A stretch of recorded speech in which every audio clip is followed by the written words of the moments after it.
কিছুদিন আগে আসাম থেকে একজন দর্শক আমার ইউটিউবের একটি পোস্টে কমেন্ট করেছিলেন। তো আমি যখন তাকে বললাম ভিডিওটা শেয়ার করার জন্য ওখানকার বাঙালিদের মধ্যে, তো তিনি তখন প্রথম আমাকে এনআরসির কথা উল্লেখ করে জানিয়েছিলেন যে আসামের বাঙালিরা ভালো নেই, তাদের নাগরিকত্ব নিয়ে একটা সমস্যা হচ্ছে। আপনারা দেখে নিন তিনি কি লিখেছিলেন, তার কমেন্টটা যদি আপনারা দেখেন তো বুঝতে পারবেন যে কতটা অসহায়, কতটা বিপন্ন ছিলেন তিনি।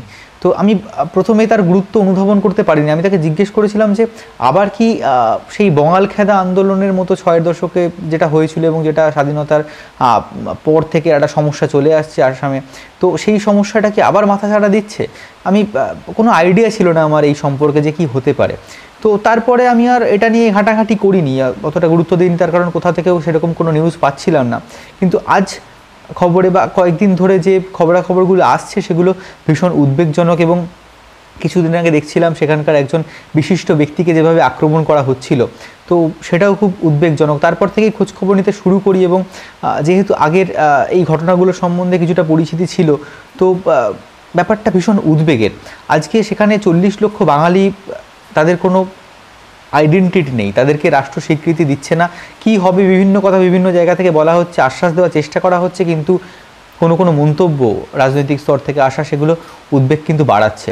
তো কি হয়েছিল আসামে, কি ছিল বঙালখেদা আন্দোলন, কি তার প্রেক্ষাপট, এইগুলো আমরা সকলে ঠিকঠাক জানি না। তো সেগুলো আপনাদেরকে বলবো। এবং সবচেয়ে যেটা গুরুত্বপূর্ণ বিষয় সেটা হচ্ছে যে এই পরিস্থিতিতে আমাদের কি করণীয়। আমরা সবাই জানি এখন আমাদের যে সোশ্যাল মিডিয়া, তার কিন্তু একটা বড় ইম্প্যাক্ট রয়েছে। আমরা চাইলে এর প্রতিবাদ করতে পারি। হ্যাঁ, এটা ঠিক যে মাননীয় সুপ্রিম কোর্ট থেকে নির্দেশ এসেছে এবং এটা একটা আইনানুগ প্রক্রিয়া, তো সেটা আমাদের মেনে নিতেই হবে। কিন্তু একটা দেশের নাগরিক সমাজ শেষ কথা বলে, তার উপরে কিছু হতে পারে না। তো আমরা যদি সবাই সচেতন হই, সেখানকার এত বাঙালি আজকে তাদের ভবিষ্যৎ বিপন্ন, তারা বুঝতে পারছেন না কি করবেন। যে আজকে আমরা যাদের মাথার উপর ছাদ আছে তারা এই ব্যাপারটা বুঝতে পারবো না, কারণ আমাদের প্রত্যেকের পকেটে একটা ভোটার কার্ড, একটা আধার কার্ড আছে, কিন্তু স্বীকৃত রাষ্ট্রের প্রমাণপত্র রয়েছে। কিন্তু যারা এভাবে নিরাশ্রয় হয়ে পড়ছেন, রাষ্ট্র যাদেরকে স্বীকার করছে না, এই অবস্থাটা আমরা কিছুতেই অনুভব করতে পারবো না। তো আমার মনে হয় আমাদের নাগরিক সমাজের পক্ষ থেকে কিছু একটা অবস্থান নেওয়া দরকার, একটা প্রতিবাদের সুর ওঠা দরকার। এটা শুধুমাত্র বাঙালিদের জন্য নয়, দেশকাল নির্বিশেষে, জাতি বর্ণ নির্বিশেষে মানুষের জন্য। কারণ আমরা দেখছি যে কিছুদিন আগে রোহিঙ্গা সমস্যা নিয়ে এত উত্তাল হলো, এখন সারা বিশ্বজুড়ে উদ্বাস্তু সমস্যা, একটা রিফিউজি সমস্যা একটা বড় আকার ধারণ করেছে। তো আমাদের এই ৪০ লক্ষ মানুষ সংখ্যাটা নেহাত কম নয়। তো আমাদের উচিত আমাদের একটা অবস্থান নেওয়া। তো সেই বিষয়ে আজকে কিছু কথা বলবো এবং তার ইতিহাস সম্পর্কেও আপনাদের বলবো। তো একটাই আবেদন থাকবে যে আমরা চলুন একটা প্রতিবাদ অন্তত জানাই, আমাদের একটা নির্দিষ্ট অবস্থান অন্তত জানাই, যাতে এই মানুষগুলোর পাশে দাঁড়ানো যায় কোনোভাবে। এমনটা নয় যে হঠাৎ করেই অসমিয়ারা বাঙালিদের প্রতি বা ওখানে যারা বসবাস করে অন্যান্য ভাষাভাষী মানুষ তাদের প্রতি বিদ্বেষী হয়ে উঠেছেন। এর পিছনে একটা নির্দিষ্ট প্রেক্ষাপট রয়েছে। ১৯ শতকের প্রথম দিক পর্যন্ত আসাম একটা স্বাধীন রাষ্ট্র ছিল এবং সেটা ঔপনিবেশিক যে ভারতবর্ষ তার বাইরের একটা রাষ্ট্র ছিল। তো অষ্টাদশ শতকের শেষ থেকে ১৯ শতকের প্রথম এই সময় সেখানে যে রাজবংশ ছিল, আহোম রাজবংশ, তার শেষ রাজা রুদ্রসিংহ, তার রাজত্বকালে একটা বিদ্রোহ হয় যেটাকে বলা হয় মুয়ামারিয়া বিদ্রোহ, এবং তার ফলে সেখানকার রাজতন্ত্রের যে ভিত সেটা দুর্বল হয়ে যায়। এবং এর সুযোগ নিতে চান বর্মার রাজা মান, তিনি আক্রমণ করার সিদ্ধান্ত নেন আসাম। এবং সেই সময় রুদ্রসিংহ ভয়ে গোয়ালপাড়ার ইংরেজদের সাহায্য চান এবং ইংরেজরা সেই সময় আসামে প্রবেশ করে। এবং তার দীর্ঘদিন পর একটা টালমাটাল অবস্থা পেরিয়ে ১৮২৩-এ মানের সঙ্গে ইংরেজদের চুক্তি হয় এবং তার ভিত্তিতে আসাম ভারতবর্ষের অন্তর্ভুক্ত হয়, ওই ঔপনিবেশিক ভারতবর্ষের অন্তর্ভুক্ত হয় এবং আসামকে ইংরেজরা বেঙ্গল প্রেসিডেন্সির অন্তর্ভুক্ত করে। তো সেই সময় থেকেই বাঙালি এবং বাংলা ভাষার একটা প্রাধান্য আসামে প্রতিষ্ঠিত হয়। এবং তারপরে বিভিন্ন সময় আসামের ভৌগোলিক সীমানা বিভিন্নভাবে প্রভাবিত হয়েছে। সেটা যেমন স্বাধীনতার সময় হয়েছে, তো আবার তার আগেও এটা ঘটেছিল, গোয়ালপাড়া এবং সিলেট তার অন্তর্গত হয়েছিল। তারপরে যখন দেশ ভাগ হলো তখন সিলেটের কিছুটা অংশ পূর্ব পাকিস্তান, এখনকার বাংলাদেশে চলে গেল। তো সেই সময় যেটা হয়েছিল যে আসামে আস্তে আস্তে বাঙালিদের একটা প্রভাব বাড়ছিল এবং তারপরে দেশভাগের সময় প্রচুর মানুষ বাংলাদেশ থেকে তখনকার পূর্ব পাকিস্তান থেকে এদেশে চলে এসেছিলেন এবং সেই সময় মহাত্মা গান্ধী বলুন বা সর্দার বল্লভভাই প্যাটেল বা জওহরলাল নেহরু প্রত্যেকেই ওখানকার মানুষদের আহ্বান জানিয়েছিলেন এদেশে আসার জন্য, সেটা নবগঠিত রাষ্ট্রের একটা মজবুতি দেওয়ার জন্য নবগঠিত রাষ্ট্রকে। তো প্রচুর মানুষ আসতে শুরু করেন এবং আসামের জনসংখ্যা বাড়তে শুরু করে। আমাদের পশ্চিমবঙ্গ সাফার করেছিল এই রিফিউজি সমস্যায়, উদ্বাস্তু সমস্যায়, এবং আজকের পশ্চিমবঙ্গের জনসংখ্যার একটা বড় অংশ পূর্ব বাংলার মানুষ।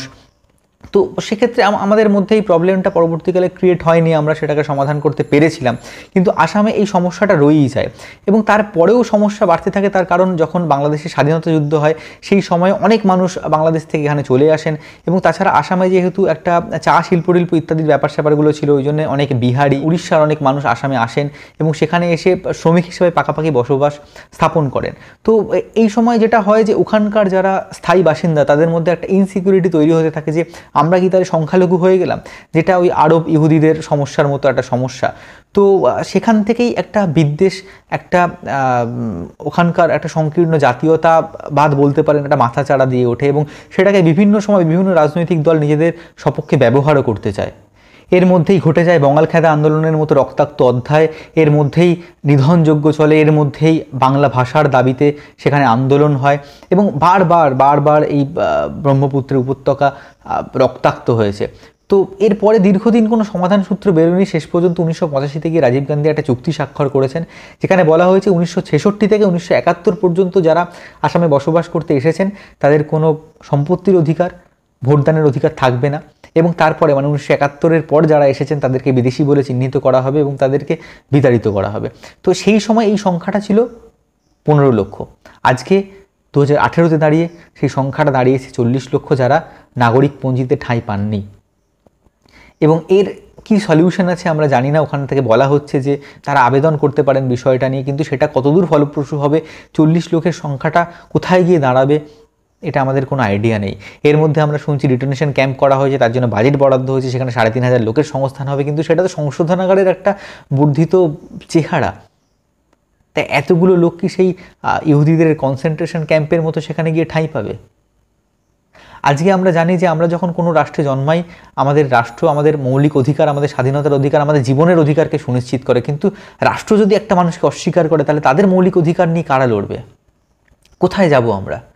এবং এই সব কিছুর মূলে কিন্তু 1985-র ওই আইন, যেখানে এগুলো বলা হয়েছিল। তো আমার মনে হয় যদি সেটাকে কোনোভাবে পরিবর্তন করা যায় তাহলে এটা সমস্যার সমাধান হতে পারে। তো সেই ইউটিউবের কমেন্টের প্রসঙ্গেই বলি, তিনি জিজ্ঞেস করছিলেন যে আমরা কোথায় যাব, বাংলাদেশ কি আমাদের স্থান দেবে?